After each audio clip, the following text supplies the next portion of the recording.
Hi folks, I'm Lyndsey Wray, otherwise known as UK Bid Writer. SMEs need to approach tendering for public or private sector commercial contracts in a different way to larger organisations. To really stand out from the competition and show off what makes your business the best choice for that contract, you need a specialist in SME tendering. In each episode of the UK Bid Writer podcast, I'll give you practical and effective, tried and tested information and advice on bid writing and bid management to help you win more tenders. Today I'm going to talk you through the anatomy of an SQ, which is one of the most common documents you'll come across while tendering.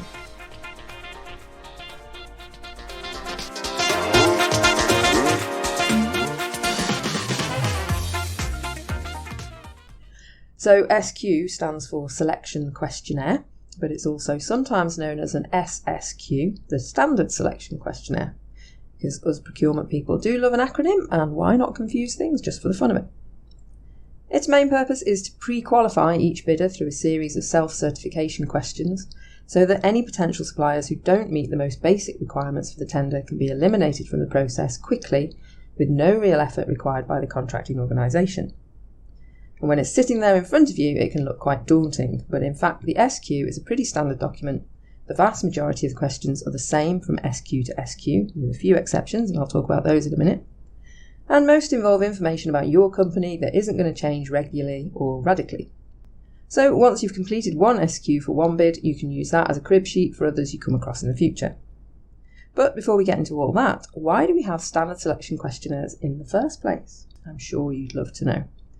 Let's go back in time briefly to when dinosaurs roamed the earth and I was a fledgling bid writer, trawling through a paper-based catalogue of European tenders with a highlighter and a stack of post-it notes. Way back then, online portals for tenders didn't exist, can you believe it? And many tenders required literal reams of paper, several copies of each submission to be couriered all over the place just in time for the deadline.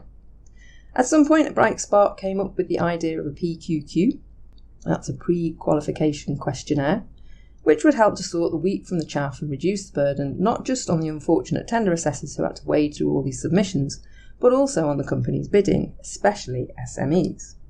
A PQQ was, and in some cases still is, a first stage qualifying process, where you give minimal but really quite relevant information about your company, how you worked and your most basic plan for delivering the contract. And if you pass that, you'd be through to the next stage, the ITT, or invitation to tender. Now, like a lot of things tender-related, PQQs originated mostly within the construction industry, and they had solid industry-specific reasons for creating it the way that they did. But it was then hijacked by almost every other sector and industry, and to be fair, it actually worked pretty well for a good while, eventually becoming a formalised standard document enshrined in common procurement practices. Unfortunately, every different sector needed something just slightly different, and over time the little tweaks individual contracting authorities made often meant adding more convoluted questions, ultimately pretty much rendering the second ITT stage almost pointless, and once again putting a huge burden on bidders, particularly SMEs, to provide huge amounts of information and documentary evidence before they could even get past the first gate. A little aside here for those of you who come into contact with a document called the PAS 91. This is essentially the bigger, better version of that original PQQ, and it continues to be used by the construction industry, where more stringent health and safety and other rules apply. Anyway, after all this commotion about 3 or 4 years ago, the delightful SQ or SSQ was born, or raised from the dead, who knows? There are no new ideas under the sun after all, and certainly not in procurement. The SQ now aims to do what everyone wanted the original PQQ to do in the first place. It also works to align UK procurement practices with those of the EU, but let's leave that particular sleeping dog in peace for a little while longer, shall we? And it also includes some new, somewhat modular stuff on a variety of areas which can be used or not used depending on the contract. Sometimes it still counts as a pre-stage, but that's becoming rarer. Most commonly, the SQ can be found within the main response document along with the rest of the invitation to tender. The current SQ does have its own limitations and irritating quirks. If we were truly a digital society here in the UK, we'd fill in one SQ on one supplier portal and only ever update it when our company information changed. And in fact, most of our portals do have this facility, but for some reason, bidders are still forced to fill out an SQ almost every time anyway. As it goes, until we catch up with some of our continental neighbours, we seem to get an SQ in every tender, and each one is just that little bit different to the next. It seems those modular elements are just too irresistible. So while you can copy and paste a good chunk of it bit by bit, I wouldn't recommend copying one SQ from one tender directly into another tender wholesale without checking through it first. So enough of the history lesson, let's have a word from our sponsor. Maybe you just want to get that urgent tender done and out of the door. Maybe you want your staff to gain the skills to find and bid for contracts as part of their own roles. Head over to my website at ukbidwriters.com/services to find out more and get in touch today. Together, we can discover what your business needs most to win more contracts.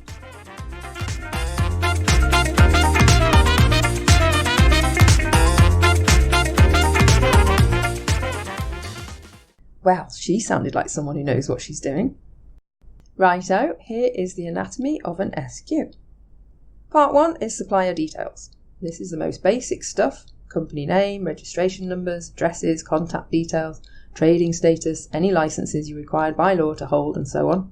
You will also be required to add in details of persons with significant control. That's who owns the company and who's down as director or company secretary. And if you're at all unsure of the exact details for that, including who holds what percentage of shares and so on, you can get that info from the Companies House website. But in a shining example of government departmental harmony, the information on the Companies House website is in a completely different order to how it's laid out on the SQ, so do bear that in mind. Anyway, this section is pretty straightforward. The only complexity, and that's still fairly minor, will be if you are not bidding as a prime contractor. For example, if you don't intend to deliver 100% of the products or services yourself. If you're bidding as part of a group, a consortium, or as a lead contractor where the work will be significantly or wholly carried out by subcontractors, this section is where you'll need to declare that and give some information on the structure of that operation. And it's also highly likely that your other partners and subcontractors will each need to fill out an individual SQ as well. Next comes part 2, exclusion grounds, and this is generally in 2 sections: grounds for mandatory exclusion and grounds for discretionary exclusion. Both are a set of self-certifying yes-no questions. Now, if you answer no to any questions in the mandatory section, essentially you are out of the game. That's it. These questions deal with conspiracy, bribery, fraud, theft, criminal conduct, all of the really bad stuff. But if you answer no to any questions in the discretionary section, you may need to add some explanation and further evidence, but depending on the question and the explanation, you may still pass go. These questions deal with contract violations, involvement in the procurement procedure you're responding to, proven past performance issues and conflicts of interest. So while ideally you'd want to answer no to all of these too, it may or may not be a deal breaker if you do have to answer yes to one or more. In part 3, selection questions, it gets first into your economic and financial standing. Most frequently you'll be asked if you're able to provide either a copy of your last 2 years' audited accounts, or sometimes they ask for 3, or some other form of proof such as a statement of turnover, profit and loss, a cash flow forecast plus a letter from the bank, or some other means of demonstrating financial status. Now at this point there may also be a minimum threshold of financial liquidity you need to meet. That could be a minimum annual turnover, how much liquid cash you have access to in your own funds or guaranteed by a parent company or such like. And the reason for this is not just to ensure that you're big enough to carry out the work, but that you're a good financial bet for the contracting organisation. They want to know that you're not likely to pull the plug on your business mid-contract and leave them in the lurch. And this is particularly necessary and valid when the contract deliverables have a direct impact on people's day-to-day lives, like social care and health, community transport, and so on.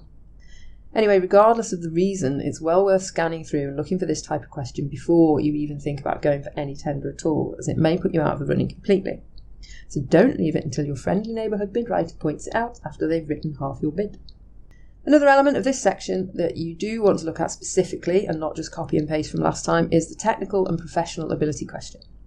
Usually this requires 3 examples of recent, relevant and similar contracts you've undertaken in the past 3 or 5 years. For these examples, you want to make sure that they are up to date, the details and figures are accurate, and that they really do reflect at least something of the current tender that you're going for. If you're making a bit of a sideways move and your examples aren't completely like for like in terms of service delivery, try to choose contracts you've done that have at least some element of similarity, like the type of authority or the region or possibly even contract value. Now, if you don't have 3 examples at all from the last 5 years, you can add in an explanation of why that is. Maybe you're a new startup, maybe you have provided these services commercially but not under a contract. SQs do generally have a dedicated space for you to add that information in, And this is another way authorities are aiming to be more inclusive of smaller businesses. So if this applies to you, use it for what it is, which is a good opportunity to be in the running for that all-important first contract. Next, you may also be asked about any subcontractors you intend to use. If you don't plan on using any, you can just say so.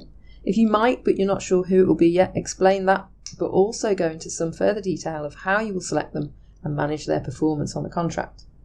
Now we're back to some less involved questions, such as your insurance levels and so on. But I have noticed that quite a few SQs ask for insane amounts of insurance cover for some of the smaller contracts, and some ask for specific types of cover that aren't actually appropriate for that contract at all. And like anything with tenders, if you are at all unsure, always ask for more information through the clarification process, because that's what it's there for.